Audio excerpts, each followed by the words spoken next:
Okay, so say you had 100 things that you have to process. You're trying to find the average of 100 numbers. The question is how you go about doing that. If all you have is variables, this is how you'd have to do it. You'd say, okay, like here you could say, I got this integer, we'll call it variable 1, and we'll set that equal to 15. And then you have another integer, we'll call that variable 2, we'll set that to 20, and so on. You make this huge list.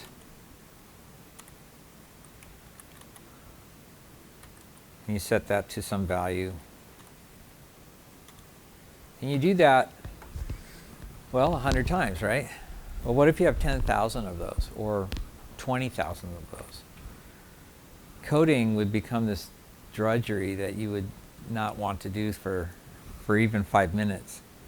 Because you'd have to create a variable for every single piece of data for this big long list.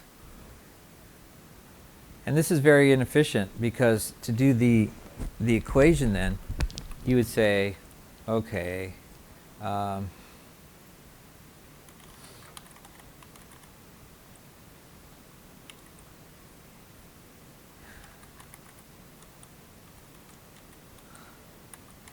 and do this 100 times, right? And then you would divide it by 100.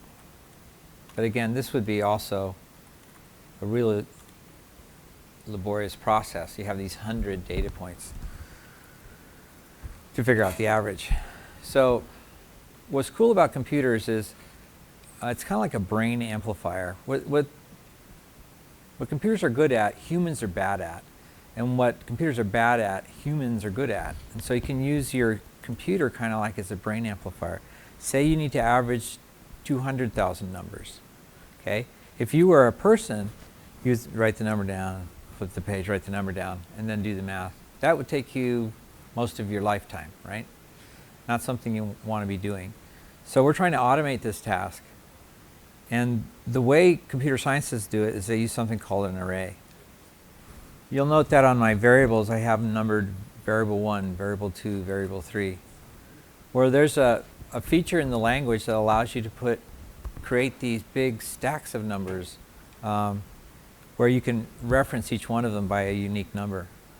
So how would I implement this as an array? I would do this.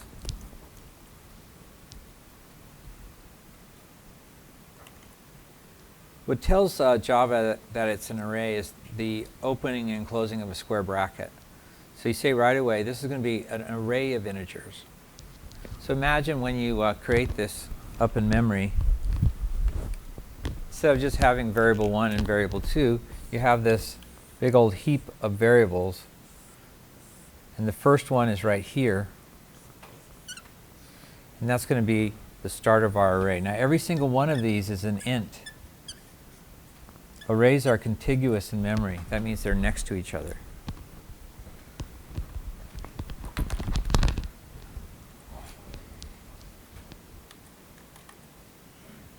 So there's our data, and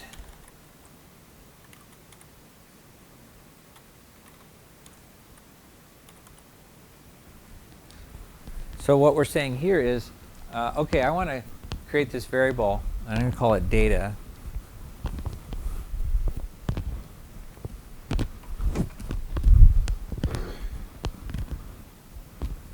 So here's where data is pointing to right here, the top of the heap.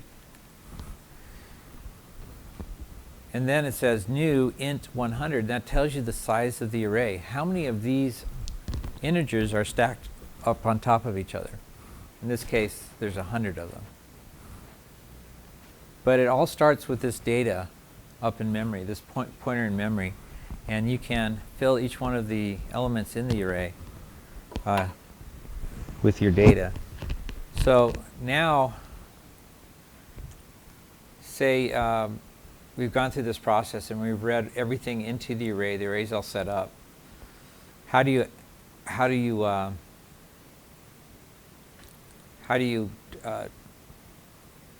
like I guess the word I'm looking for is calculate this average. You would say, so assuming right here the data gets filled in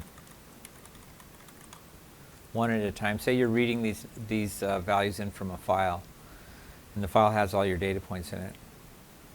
But now comes time to figure out the average. What you do is you just create a loop. Now, a loop, if you remember from Java 1, is a structure that allows you to repeat something over and over again. Loops and arrays always go together because you have this big bunch of data. Now you want to process it all, but you don't want to have to type in a line for every bit of data that you want to process. So you say something like this. You say for int I equals 0, and we'll spend more time on this next time we meet, but I less than 100 and I plus plus.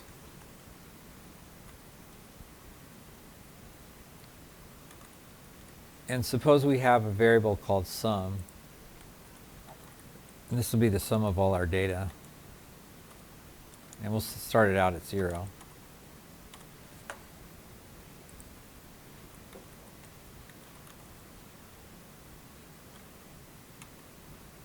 And then here's where we go and get our data entry. We say data, but this time we say which slot in the data array do we want. And in this case, we're going to say I. So in 2 lines of code, you've summed up an array of 100 integers, 100 bits of data just in 2 lines of code. You don't have to have a single line for every variable in there. You can just do it this way with a loop. And then at the end, once you're done summing all this up and you've gone through all 100 of them, then what you can do is figure out the average. So you say average.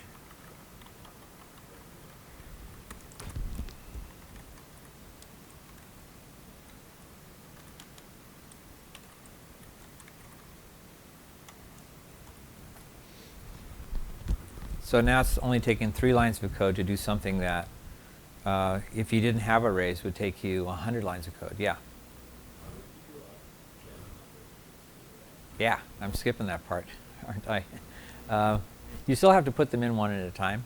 I imagine that instead of having a user typing in 100 numbers, you have a file, and we'll learn how to do this, file of 10,000 numbers, but you have something that you're reading that has 10,000 data points in it. Maybe that was all recorded in a computer somewhere. You can take that and stuff in an array and then do all the work for it.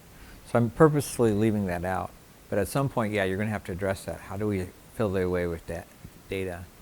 Most often for large data sets like this, you have a huge database, or you have a text file that you want to parse one line at a time. Certainly you don't want somebody putting in 100 data points. I mean, there's some people that have that job. I wouldn't want to have it. But yeah, you have to get the data from somewhere. Let's say the data is in the array. How would you go about figuring out the average? 3 lines of code. Not bad. Okay?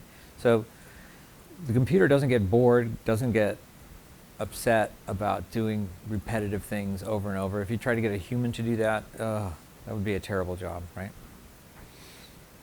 So program your computer to do what it's good at, and then you can focus as a human on what you're good at. Let the computer do the tedious stuff, and then you can do the creative and problem-solving stuff. So that's like a 2-minute intro. I know that was longer than 2 minutes on what an array is. Why do I mention it? It's because of here when we're trying to build our polygon. Let's see.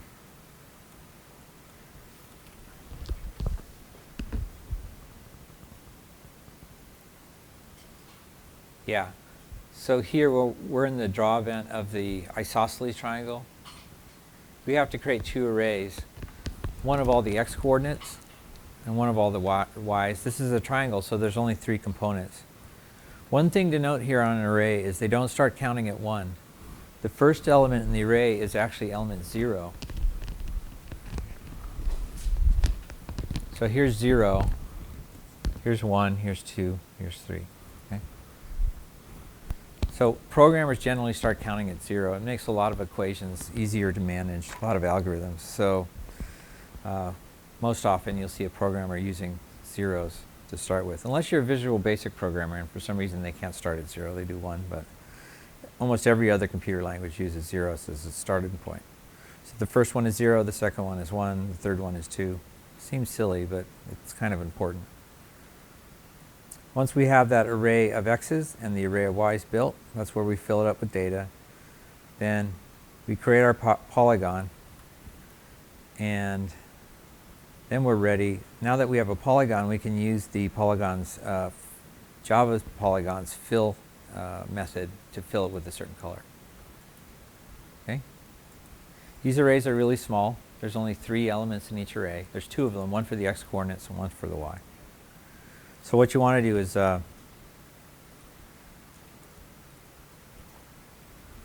is create those points. Now you can see it, my goal here, and I don't know if I'm ever going to get there, but my goal here is this regular polygon. I'd like to do a class that would cover all the regular polygons, no matter how many sides, to make it really generic. That's kind of my goal. You have the center x and y. You have the number of sides. So if you wanted an octagon, you could just put 8 there, and then the radius. And now you're not just limited to triangles, equilateral triangles, and equal angular triangles. You can create any regular polygon that has sides that are all the same length. But that's going to take a lot more math from me to figure that out. You can figure that out, that'd be great. But yeah, I'm still working on it. And again, the question is, why are we learning all these shape things? I think it's just a good instruction on how to do object-oriented programming, how to create classes so that you have a parent-child relationships that make sense. Pretty soon the code writes itself if you do it right.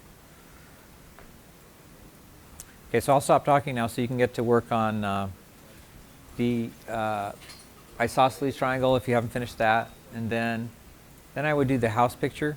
You don't need an equilateral triangle for that. And then if you finish the house picture, then finish up with the equilateral triangle if you like. Be ready to do some math though on that last one. That one's kind of challenging. Okay.